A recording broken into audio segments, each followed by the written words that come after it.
नमस्कार शेतकरी मित्रांनो. बघा आता आपल्याला आता बरेच दिवस झालेला आहे आणि नमो शेतकरी सन्मान निधी योजनेचा हप्ता येऊन गेलेला. त्यानंतर आणखीन एक हप्ता म्हणजे PM किसान प्रधानमंत्री किसान सन्मान निधी योजनेचा. हा एक केंद्र सरकारचा प्रोजेक्ट असल्याने हाही हप्ता बरेच दिवस झाला आहे. शेतकऱ्याला काय झालेला आहे, पडलेला आहे. त्यांच्या खात्यावर वर्ग केलेला आहे. महा-डी-बी-टी थ्रू हे पैसे काय केले जातात, ट्रान्सफर केले जातात. आता आतुरता लागली आहे पुढील हप्त्याची. आता कधी हप्ता पडेल, काय पडेल, आहे का नाही. त्यानंतर पडेल तर कुणाला पडेल हप्ता. काही शेतकऱ्याला पाठीमागच्या वेळेस PM किसानचा हप्ता पडला नव्हता. बरेच शेतकरी PM किसानच्या हप्त्यापासून वंचित राहिले होते आणि त्यामुळं मग नमो शेतकरी सन्मान निधी योजनेचाही हप्ता त्यांच्या खात्यामध्ये काय केला होता, वर्ग केला नव्हता. त्यामुळं मग आता नंतरचा पुढील हप्ता कधी पडतो, काय पडतो, आहे का नाही. शेतकऱ्यांना आता आतुरता लागलेली आहे असं म्हणावं लागेल. कारण बरेच दिवस झालेले आहेत. दोन्ही हप्त्याला काय झालेलं आहे, खंड पडलेला आहे आणि दोन्ही हप्ते एकत्र येतील का? मग येतील तर 4,000 भेटतील का? आहे का नाही. असं काय झालेलं आहे, शेतकऱ्यांना आतुरता लागली आहे. आताच महानगरपालिकेच्या निवडणुकाचा काय झालेली आहे, रणधुमाळी जी चालू होती ती पार पडलेली आहे. त्यानंतर मग आता आचारसंहिता आता आचारसंहिता संपल्यानंतर परत जिल्हा परिषद आणि पंचायत समितीच्या निवडणुका लागणार आहेत. त्याच्या तारखा वगैरेही जाहीर केलेल्या आहेत. त्याचीही आचारसंहिता काय होणार आहे, चालू होणार आहे आणि त्या आचारसंहितेमध्ये मग शेतकऱ्याला हे 2,000 रुपये जे आहेत, 2,000 रुपयाचा जो हप्ता आहे तो भेटणार आहे का? तर भेटेल तर मग कधी भेटेल, काय भेटेल, कसा भेटेल, आहे का नाही. आणि का दोन्ही एकत्रच भेटतील, शेतकरी सन्मान निधीचा, नमो शेतकरी सन्मान निधीचा आणि PM किसानचा, आहे का नाही. कसे हप्ते भेटणार, काय भेटणार, हा शेतकऱ्यांना काय लागली आहे, आता उत्सुकता लागलेली आहे. आणि सध्या तरी झेडपीच्या निवडणुका जाहीर केलेल्या आहेत. आणि बाकीचं काही GR वगैरे आणखीन अधिकृत त्यांनी काही शासनाने काढलेलं नाही, पारित केलेलं नाही. पण नमो शेतकरी सन्मान निधी योजना आणि PM किसान योजनेचा जो आहे तो निधीचं वगैरे, त्यानंतर त्यांचं GR वगैरे तारीख असते. एक 4 ते 5 दिवस अगोदरच काय केली जाते, फिक्स केली जाते. त्यानंतर मग तो हप्ता जो आहे तो वर्ग करण्यास सुरुवात केली जाते. पण आणखीन शासन स्तरावर महानगरपालिकेच्या महाराष्ट्रामध्ये निवडणुका चालू असल्याने त्याची खूप मोठी रणधुमाळी चालू आहे. आपण ती सर्वांनीच पाहिलेली आहे, आहे का नाही. त्यानंतर त्याचा निकालही लागलेला आहे आणि निकाल लागल्यानंतर मग आता जी पुढील कार्यवाही आहे ते आचारसंहिता संपल्यानंतर मग काय होणार आहे, चालू होत असते. आता त्यानंतर झेडपीच्याही निवडणुका तोंडावर आलेल्या असल्याने मग आता त्यानंतर शासन काय निर्णय घेतं आहे, मग शेतकऱ्यांना काय आशा आहे का नाही, ते पाहावं लागणार आहे आपल्याला.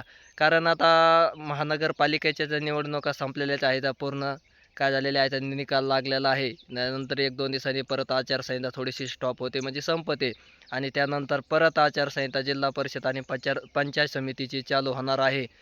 पण तत्पूर्वी त्यामध्ये जर काही शासनाने जर हप्त्याची तरतूद केली तर मग काय होतं, शेतकऱ्यांना हा हप्ता काय होऊ शकतो, मिळू शकतो.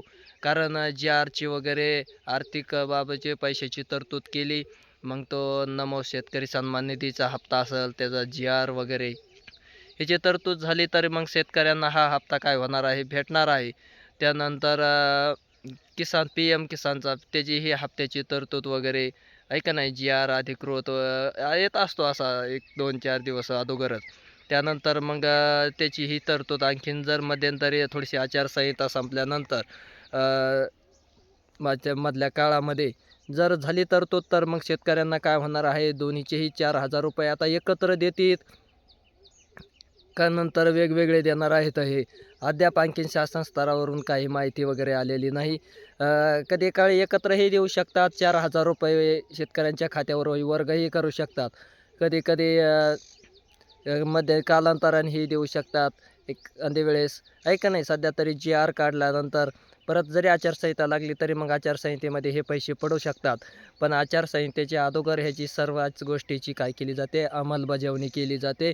त्याची निधीची वगैरे GRची तरतूद आणि त्यानंतर मग मध्यंतरी आचारसंहिता जरी लागली असली तरी मग काय त्यांना काय करता येतं, ह्याची अगोदरच अंमलबजावणी झालेली असल्याकारणानं, निधीची तरतूद झालेली असल्याकारणानं हे पैसे शासनाला काय करता येतात, अधिकृतपणे शेतकऱ्याच्या खात्यावर वर्ग केले जातात. ते टाकता येतात महा-डी-बी-टी थ्रू. तत्पूर्वी ज्या शेतकऱ्यांना आहे 2 पाठीमागचा हप्ते काही 1-2 रोखलेले आहेत, त्या शेतकऱ्यांनी काय करायचं आहे, आपल्या बँकेला आधार लिंक करून ठेवायचं आहे.